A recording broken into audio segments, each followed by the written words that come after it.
من بين الأجنحة المشاركة في إكسبو 2025 تحت شعار ربط الحياة، راح ناخذكم اليوم في جولة داخل جناح المملكة العربية السعودية. السلام عليكم، مرحبا بكم في الجناح السعودي في إكسبو أوساكا 2025.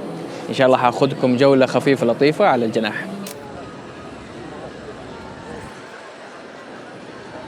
هذه المنطقة تعتبر المدخل للجناح السعودي، اسمها الفور كورت، الحديقة الخارجية أو الأمامية.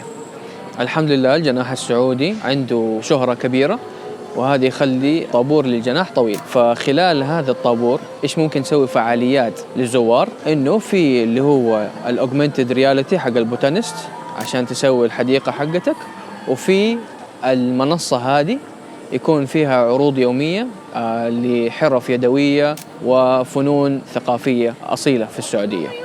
يكون في فنان يعرض هذه الحرف والفنون، ويكون معاهم مترجم من الشباب السعودي اللي درسوا في اليابان.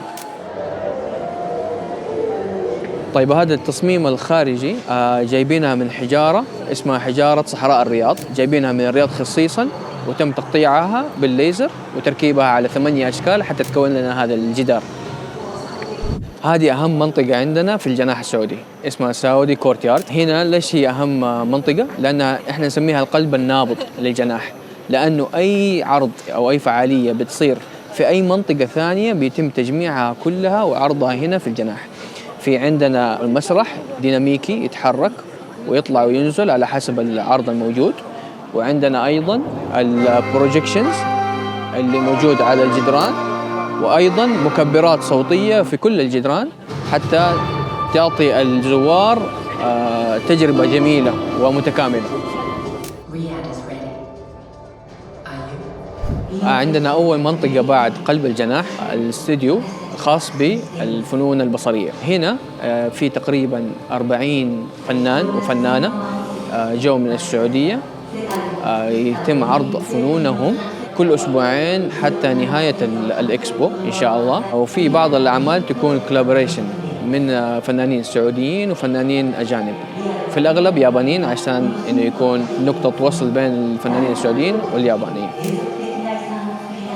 وهنا نجي لمنطقتنا الثانية، الاستوديو الموسيقي الثقافي.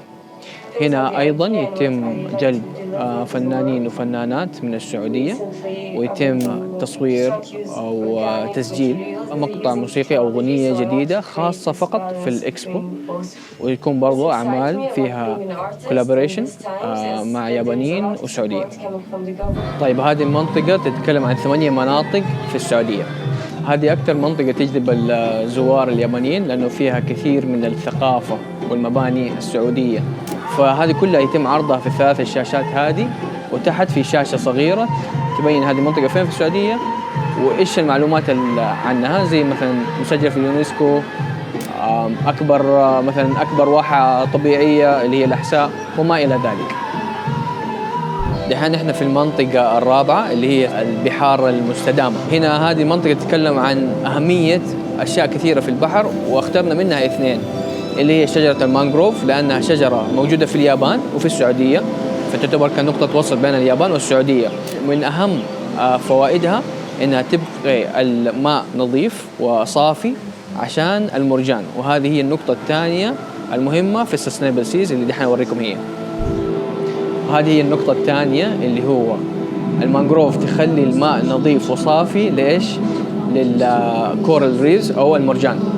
النقطة هذه اللي احنا عندنا هنا إنه عندنا جو علماء من كاوست اللي هي جامعة الملك عبد الله للعلوم، جابوا معاهم طابعة ثلاثية الأبعاد تطبع اللي هو المرجان باستخدام CCP اللي هو كالسيوم كاربونات بلانت بيست ريزن. طبعا هذه التكنولوجي يعتبر جديدة جدا، وفي 4 طابعات فقط، في السعودية 2 وهنا في 2. الفكرة إننا نطبع 600 مرجان وبعدين نعطيها هدية لليابان تحطهم عندهم في البحر في أوكيناوا. هنا عندنا منطقة Unlimited Human Potential تتكلم عن الشباب والرياضة. عشان احنا عندنا الشباب يعتبروا 70% من سكان المملكة العربية السعودية، وبرضه نوريهم إن عندنا رياضات غير كرة القدم، منها السكيز، الجولف، رالي دكار وما إلى ذلك. هنا عندنا آخر منطقة اللي هي اسمها Pinnacle of Innovation. هنا تتكلم عن الطاقة السعودية، عن الصحة السعودية، وعن الفضاء السعودي، وعن نيوم والمستقبل السعودي.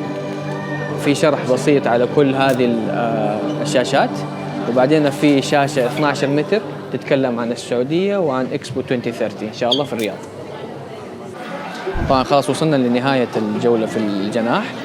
لازم نودع الزوار بسوفينيرز وهدايا تذكارية من السوق السعودي.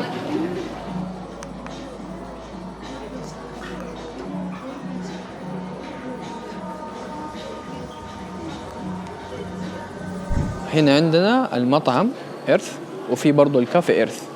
مطعم إيرث والكافي إيرث طبعا نقدم أكلات سعودية، ومطعمنا في الجناح السعودي ماخذ أعلى التقييمات حاليا بين المطاعم في كل الإكسبو. فالمطعم عندنا داخلي وعندنا مقاعد خارجية أيضا. هنا في عندنا الكافيه يجربوا فيه القهوة السعودية، ويجربوا بعض الكاستمايزد ديشز عندنا، زي مثلا المندي ساندويتش، ومرة حبوا اليابانيين وسقدانة وما إلى ذلك من الأشياء اللي يقدروا يأخذوها ويأكلوها معهم وهم خارجين من الجناح. بكذا نكون وصلنا لنهاية جولتنا في الجناح السعودي. شرفتونا ونورتونا ولازم تزورونا أكيد. هذه نهاية جولتنا في الجناح. نتمنى تكون الفيديو نال إعجابكم. نقدر دعمكم لنا من خلال الضغط على زر الإعجاب والاشتراك في القناة.